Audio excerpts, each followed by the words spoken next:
¿Qué tal, amigos? Bienvenidos a una nueva entrega de Canal TU, Teclazo Uruguayo.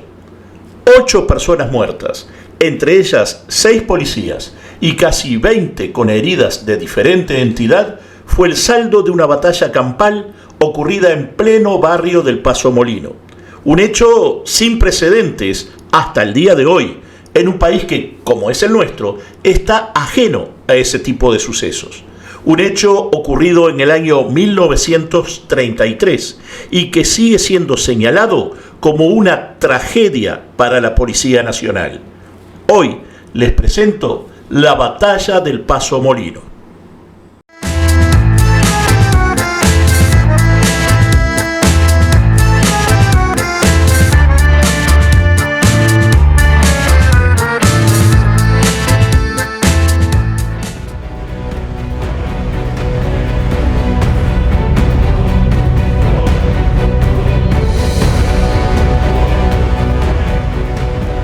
Antes de comenzar, te pido que te suscribas a este canal, lo que te llevará solo un segundo y con lo que nos brindarás tu apoyo para seguir desarrollando material como este.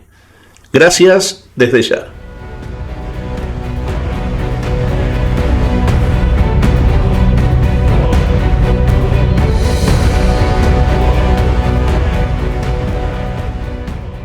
Ningún hecho policial en el Uruguay ha igualado la pérdida de vidas que produjo la histórica Batalla del Paso Molino en 1933.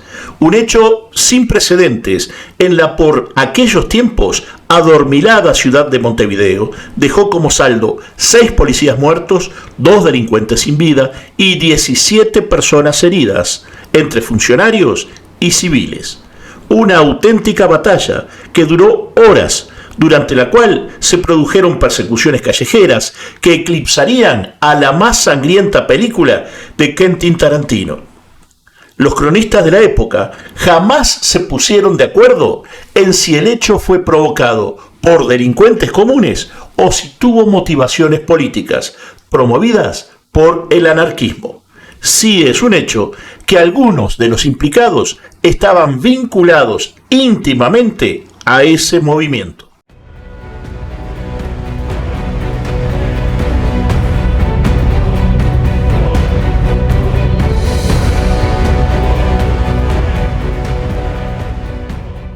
En 1933, Uruguay atravesaba un momento crucial en su historia política y social. Los ecos de haber logrado el primer campeonato mundial de fútbol de la historia aún no se acallaban. En la cancha inmortal, con la celeste que al cielo desafía. Y Carlos Gardel estaba en su máximo apogeo.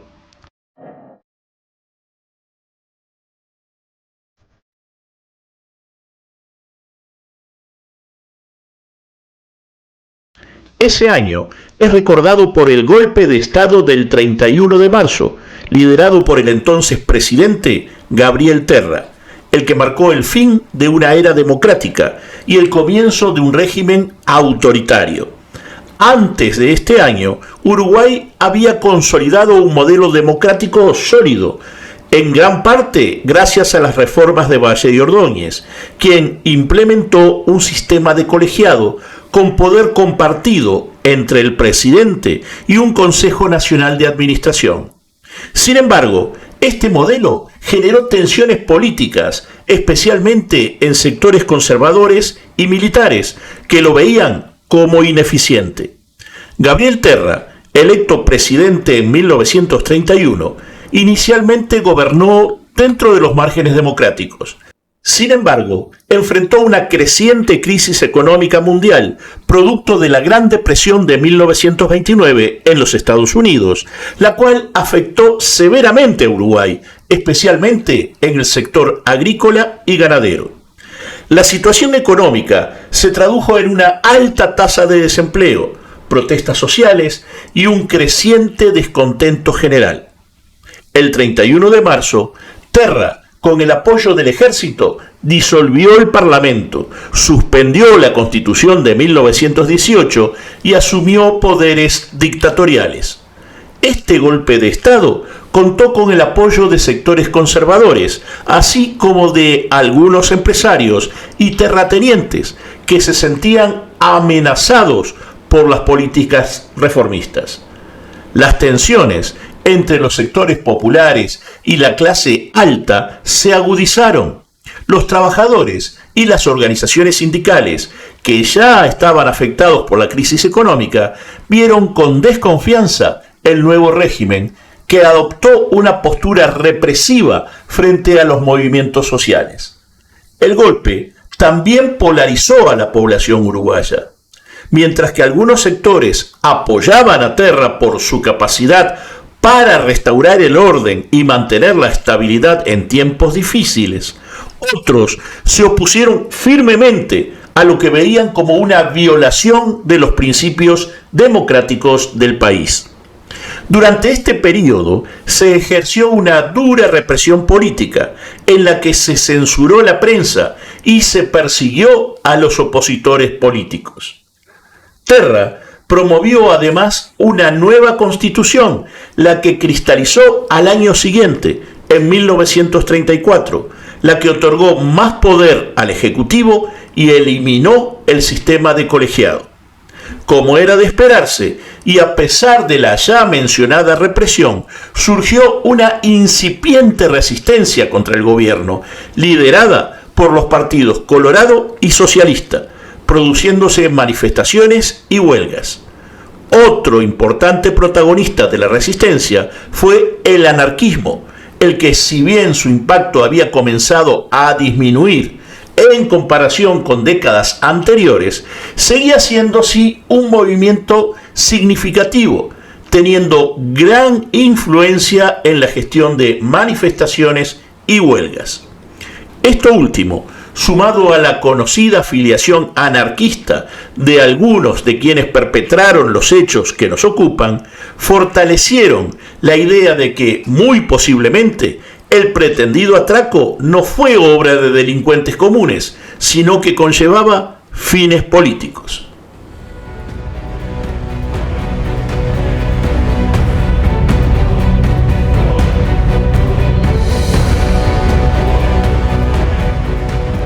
El 20 de noviembre de 1933, poco después del amanecer, más precisamente a las 7:30 de la mañana, 6 sujetos, todos ellos con profusos antecedentes penales, se reunieron en una esquina de Montevideo, en el barrio Paso Molino. Nos referimos a la intersección de la avenida Agraciada con la calle Ángel Salvo. En aquel entonces aún no se había construido el viaducto de la avenida Agraciada que vemos en la imagen. En esta otra imagen, que data de los años 60, vemos cómo era ese cruce antes de que el viaducto apareciese en el paisaje. No está claro si el grupo traía la intención de asaltar la sucursal del Banco República, que aún hoy se encuentra en esa intersección. Tampoco se tiene claro si existió algún motivo para desistir de ese atraco y optar por otro, el que aparentemente parecía más sencillo y con menos riesgo. En el correr de las horas, los hechos demostraron que la sencillez del plan no era la esperada. El caso es que, mientras 4 de los delincuentes permanecieron a la espera en la mencionada esquina, los 2 restantes, Virgilio Tomás Denis y Pedro Valdivieso Montiel, alias El Cubano, se dirigieron hasta el domicilio de un prestamista, que además levantaba apuestas clandestinas de las carreras de caballos y también de la quiniela, el que vivía en las inmediaciones. Tenían el dato de que este sujeto tenía por esos días una importante suma de dinero mal habido, lo que era una gran tentación para el grupo de delincuentes. El prestamista se llamaba Marcos Caleriza y su vivienda estaba ubicada en la calle Manuel Herrera y Oves, número 3930, casi Ángel Salvo. Calle esta que en aquel entonces se llamaba Aurora, a unas 3 cuadras de la avenida Agraciada. Faltando 10 minutos para las 8 de la mañana, los dos delincuentes se apersonaron ante la puerta del citado domicilio y golpearon. Unos segundos más tarde, la cuñada del dueño de casa acudió a atender la puerta. Frente a ella, uno de los visitantes, Virgilio Tomás Denis, le preguntó si Calleriza, el dueño de la casa, ya se había levantado. La mujer contestó que aún se encontraba en la cama. Denis cruzó miradas con su acompañante, Pedro Montiel, alias el cubano, y extrajo de su bolsillo un sobre azul que extendió hacia la mujer para entregárselo, encomendándole que más tarde, cuando Calleriza se levantara, se lo entregara. La mujer, confiada ante el aparente hecho intrascendente, extendió la mano para tomar el sobre, lo que Denis aprovechó para jalarla y tomarla por el cuello.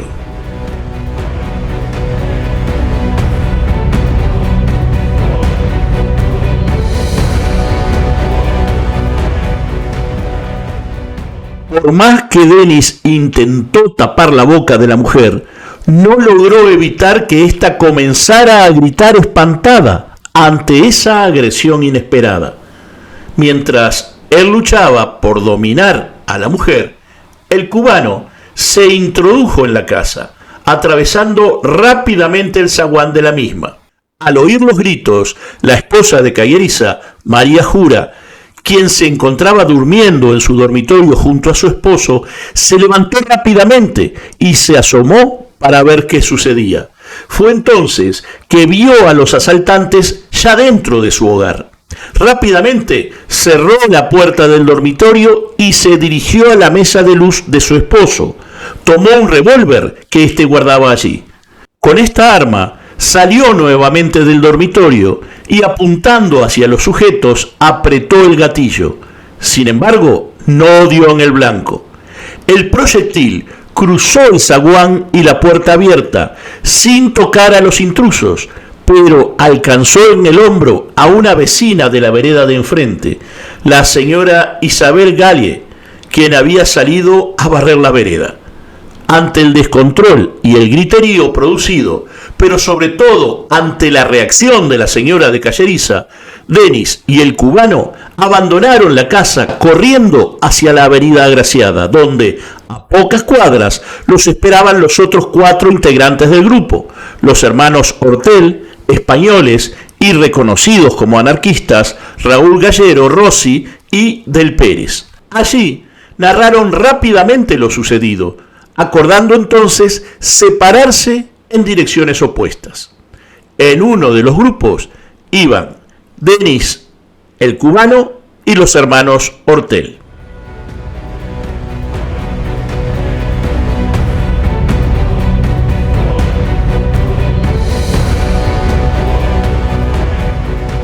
La empleada doméstica de la vecina herida, al ver caer a esta herida de bala, corrió a auxiliarla, mientras profería gritos demandando auxilio. Un joven que pasaba en bicicleta se detuvo a ver qué sucedía. La mujer le pidió entonces que corriera a dar aviso a la policía de lo que ahí estaba sucediendo. El joven vio irse a los delincuentes por Ángel Salvo en dirección a Avenida Agraciada, por lo que optó por seguirlos guardando una distancia prudencial. El joven ciclista se llamaba Esteban Mario Rodríguez. Eran 4, corrían un poco y otro poco caminaban ligero, en dirección a Belvedere. Uno llevaba un diario. En Emilio Romero, subieron a un ómnibus que iba repleto. En esa parada suben muchos pasajeros. Se subieron, unos al estribo, y otros al paragolpes. Entonces, apuré la bici, los adelanté, y en camino Castro vi a un policía, y le conté que venían los asaltantes en el ómnibus.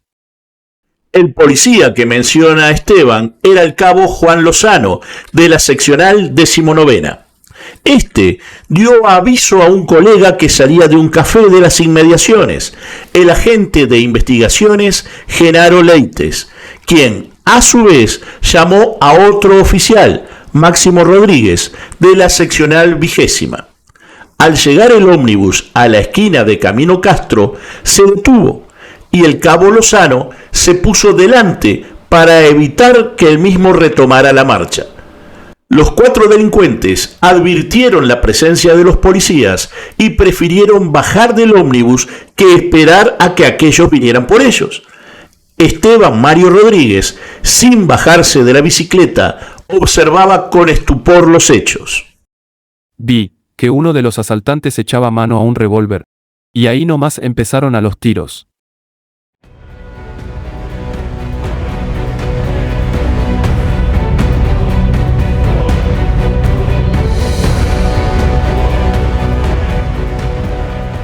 Mientras Esteban Mario Rodríguez, el joven ciclista, emprendía despavorido la huida, a su espalda resonaban los disparos. El agente Genaro Leites tomó por un brazo a uno de los hermanos Hortel, José, de 27 años de edad. De inmediato, Virginio Denis, uno de los delincuentes, quien esgrimía una pistola Colt calibre 45, disparó sobre el agente, quien se desplomó en el pavimento.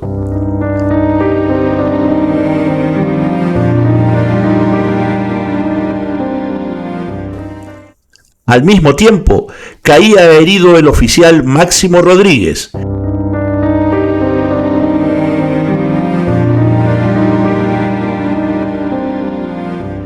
Antes de reanudar su huida, Denis completó su sangriento ataque, propinándole un puntapié a Rodríguez y disparando nuevamente sobre su cuerpo y el de Leites, pese a que ambos estaban ya sin vida. El cabo Lozano resultó herido en una mano.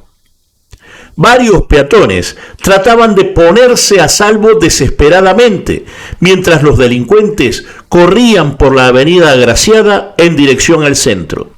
Cuando habían recorrido tan solo 2 cuadras, ya sobre el puente del arroyo Miguelete, se encontraron con un sidecar de la brigada de tráfico, que era tripulado por el sargento Juan Rodríguez.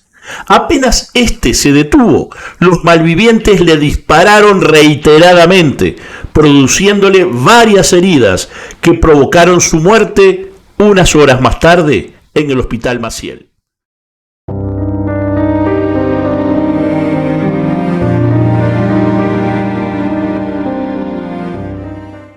Habían transcurrido tan solo unos cuantos minutos desde el intento de asalto y ya 3 policías habían fallecido.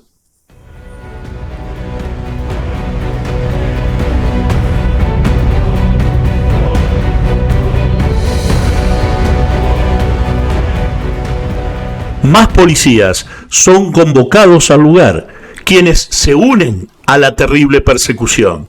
Los hechos se trasladan ahora a la esquina de Avenida Agraciada y la calle Sufriategui, donde en aquel entonces había un terreno baldío y hoy se encuentra la Plaza de la Policía. En este terreno se atrincheraron varios policías, aprovechando la altura del mismo. Entre ellos, el agente Modesto Alonso, de la seccional 19ª, quien logró herir a uno de los hermanos Hortel, Gavino. A cambio de esto, el agente Modesto Alonso fue también alcanzado por las balas de los malvivientes. Se sumó a las fuerzas policiales el guardia civil de la 19ª, Zacarías Estigarribia, quien, atraído por los disparos, concurrió en auxilio vestido de civil, debido a que ese día se encontraba de franco. A pesar del fuerte ataque policial, los delincuentes lograron dispersarse. El español Gavino Hortel, quien había sido herido por Modesto Alonso, se escabulló hacia la avenida Agraciada, donde se encontró de frente con el comisario Ernesto Fosman, titular de la seccional 18ª, quien llegaba con los guardias civiles Indalecio Cardoso y Honorato Sequeira. El trío logró herir en ambas piernas a Hortel. No obstante las heridas, este regresó cojeando hacia la calle Sufriategui, donde se reunió con Denis y con el cubano. Los 3 ingresaron al garage de una funeraria, ubicada en el número 984 de la mencionada calle. Allí amenazaron al encargado y exigieron que éste les entregara las llaves de un furgón fúnebre con el que pensaban abrirse paso en su huida. Sin embargo, la suerte les jugó una mala pasada y no lograron poner en marcha el vehículo. Por tanto, salieron nuevamente a la calle y se parapetaron ahora detrás de un coche, el que se encontraba estacionado frente a la funeraria. Desde esa posición abrieron fuego contra el comisario Fosman y Sequeira. La resistencia de los malvivientes era desesperada. Ellos tenían muy en claro que su vida estaba en juego, pero aún así no pensaban facilitar su captura a la policía. El guardia civil Juan Gamarra, de la seccional 19ª, advirtió la presencia de un camión de ANCAP que circulaba por la avenida Agraciada. Corrió hacia él y lo detuvo. Logró la colaboración del conductor y, agazapándose sobre el guardabarros izquierdo, indicó al conductor que avanzara por Zufiategui para de esta manera poder aproximarse a los delincuentes. Lamentablemente, el heroico acto que podría haber terminado en una proeza falló. El conductor del vehículo y su acompañante fueron alcanzados por las balas y Gamarra fue herido de muerte cayendo del camión.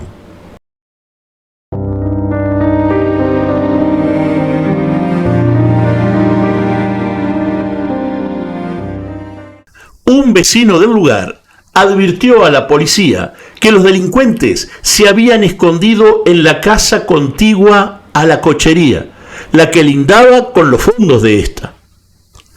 Punto por el cual Denis, el cubano, y Gabino Hortel ingresaron a esa finca. Ante el aviso, los policías rodearon la casa, acorralando así a los malvivientes. Durante este procedimiento cayó herido otro agente de la comisaría 19ª, Honorato Sequeira. El agente de investigaciones, Raúl Páez López, trepó sobre el techo de un gallinero lindero a la casa donde se refugiaban los delincuentes y desde ahí abrió fuego contra estos, primero con su arma de reglamento y luego con un fusil Mauser 7 milímetros que le alcanzó un compañero al advertir que se le habían acabado las balas. De esta manera procuraba dar cobertura a sus compañeros. Lamentablemente, un disparo de los delincuentes alcanzó a Páez López, hiriéndolo gravemente en el vientre y provocando que cayera al suelo desde la altura en la que se encontraba. Falleció esa misma tarde en el hospital militar.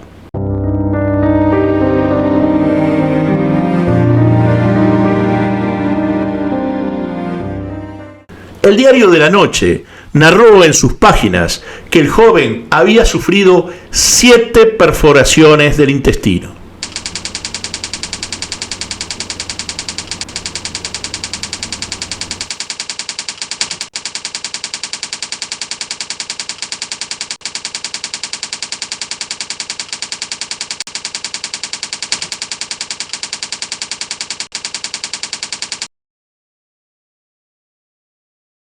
Un compañero suyo le dedicó unas honrosas palabras. El chiquilín era bravo. Siempre lo fue. Jamás retrocedió cuando un maleante le hizo frente. Tenía que caer así, peleando. El inspector Reinaldo Braida, junto con el guardia civil Honorato Sequeira, ambos de la 19ª, ingresaron de improviso a la finca, en un acto de gran arrojo para dar captura a los maleantes. Lamentablemente, Sequeira fue herido. Braida, con ayuda ahora de otros policías, saturó el perímetro de la vivienda y tras un intenso fuego de armas largas, dio fin a la resistencia. Virginio Denis fue encontrado escondido debajo de una cama, desde donde pedía clemencia. El cubano, en cambio, antes de ser arrestado, se suicidó, dándose un disparo en la cabeza con un revólver calibre 38.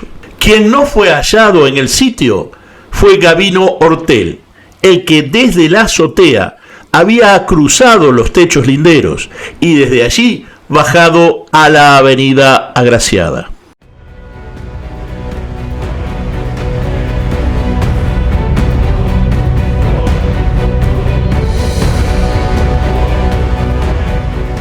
Gabino Ortel, que como ya dijimos logró burlar el cerco policial y huir a pie hacia la avenida Agraciada, detuvo a un automóvil en marcha y apuntando con un arma al conductor, logró huir por el camino Castro, perseguido por un patrullero. En este iban el subcomisario Santiago Rizzo de la seccional 19ª y Seferino Benítez de la 18ª. Durante la persecución perdieron a Ortel, pero tras un breve patrullaje por el lugar, ubicaron el auto estacionado frente a una casa de la calle Hackward. Allí, más precisamente en el corredor exterior de la casa, avistaron a Ortel, quien portaba un arma en cada mano. Se solicitó el apoyo del batallón de infantería número 8 del ejército, cuyas tropas acudieron colaborando con las fuerzas policiales. Se logró así dominar a Ortel. Este, al ser detenido, presentaba 3 heridas de bala en las piernas. Se le incautó una pistola Colt calibre 45 y una Mauser de 7,65 milímetros. Ya con el cese del bramido de las balas, se hizo el recuento de víctimas. 5 policías habían muerto y otros 4 habían sido heridos. Un delincuente había muerto por su propia mano, otros habían sido heridos y un cuarto había sido capturado debajo de una cama. Como si todo esto fuera poco, una decena de civiles habían sido alcanzados por las balas. Entre ellos, como ya dijimos, el chofer del camión de ANCAP, Salomé Sosa, y su ayudante, Juan Aicardi, la vecina de enfrente a la casa de Calleriza y varios peatones que desafortunadamente quedaron en medio del fuego cruzado. Pero la cuenta aún no estaba cerrada.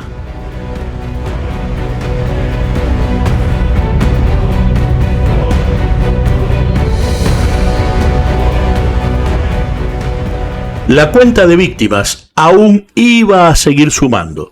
La policía continuaba los procedimientos para dar con el paradero de los otros 2 delincuentes que al haber escapado no participaron en el feroz tiroteo. Estos eran Raúl Gallero Rossi y Salvador del Pérez Delgado, alias el Cubano Chico. Virgilio Tomás Denis y Gabino Ortel tenían su aguantadero en una finca de la calle Cochabamba, donde la policía montó una discreta vigilancia a cargo del agente de la 9ª, Rojas Maldonado, ante la posibilidad de que los fugitivos se apersonaran en el lugar. Estaban en lo cierto.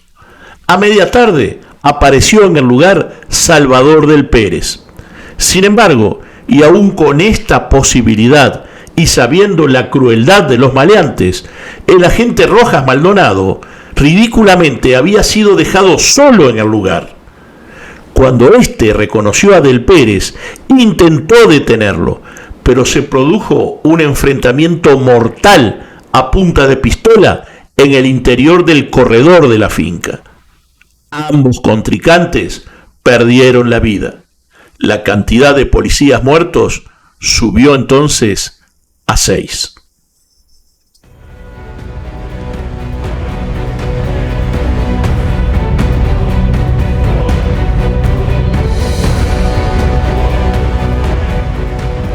La batalla del Paso Molino llegó así a su fin, no sin antes llevarse consigo la vida de 6 policías y 2 delincuentes. Este duro caso provocó el estupor de una sociedad como la uruguaya, que no estaba acostumbrada a este tipo de cosas. En el punto del más duro de los enfrentamientos, Agraciada y Lucas Oves, frente a la calle Sufriategui, el Ministerio del Interior llevó adelante la iniciativa de construir una plaza en homenaje a los policías caídos en cumplimiento del deber. En 1975, la misma recibió oficialmente el nombre de Plaza de la Policía Nacional y se aprobó la Ley 18.377, declarando el 20 de noviembre de cada año Día del Policía caído en cumplimiento del deber.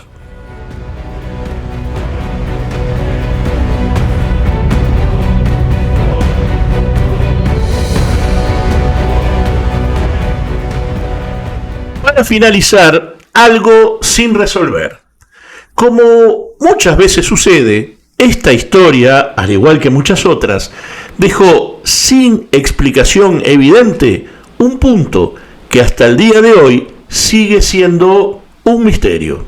Según la prensa de la época, una de las armas, una pistola utilizada por el anarquista español José Ortel, más precisamente una Colt de 45 milímetros, fue identificada como propiedad del doctor Hildebrando Carnelli, quien, al ser interrogado, dijo que tiempo atrás se la había entregado a su hermano, Lorenzo Carnelli, quien se encontraba en Buenos Aires.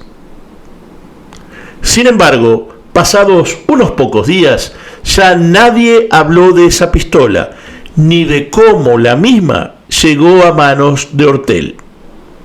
Lorenzo Carnelli fue un abogado y político uruguayo que militó activamente en las filas del Partido Nacional. Su ideología se aproximaba al socialismo y, aunque se definía como blanco, también al pensamiento ballista. En 1925 rompió con el Partido Nacional y fundó el Partido Blanco Radical, el que solo existió hasta 1933.